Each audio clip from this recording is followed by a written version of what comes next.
ও যুবক, কোন মেয়েকে ইফটিজিং করতে মন চাইলে বেশি করে করিও, সমস্যা নেই। তবে করার আগে এতটুকু মনে রাখিও, তোমারটাও কোনো না কোনো জায়গায় হাইটা যাইতেছে। তোমারটাও মোবাইল ঠিকই ব্যবহার করে, তোমারটারও ফেসবুক আছে। তুমি যখন বিয়া বাড়িতে যাইয়া কাগজের নোট করে নাম্বার নিয়ে লাও, তোমারটারও নাম্বার কেউ। যখন ক্লাস ফাঁকি দিয়া ঘুরতে যাও, তোমারটার লইয়াও কেউ। কষ্ট পাইছেন নি কোন? হিসাব বরাবর। আমাদের হিসাবে 19-20 হয়, আল্লাহর হিসাবে 19-20।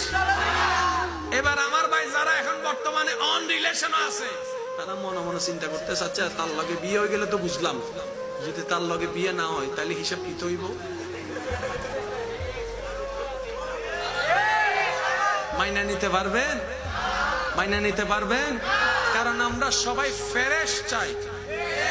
বলেন না রে ভাই, জোরে বলেন না। শব্দটাও সুন্দর হলে বোঝার জন্য বলা। আমরা সবাই ফ্রেশ চাই। তো একবার দেখতে গিয়ে পছন্দ হয়ে গেলে ফ্রেশ না আনফ্রেশ বোঝার কোন সুযোগ?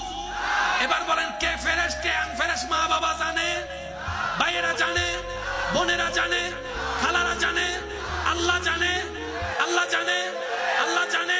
এবার সেই আল্লাহ আপনাকে বলছেন, ও আমার বান্দা, তুই যদি জীবন সঙ্গী ফ্রেশ চাস, পবিত্র চাস, একটা কাজ কর, তুই আমার হুকুম মেনে, আমার নবীর সুন্নাত মেনে নিজেকে পবিত্র রাখ।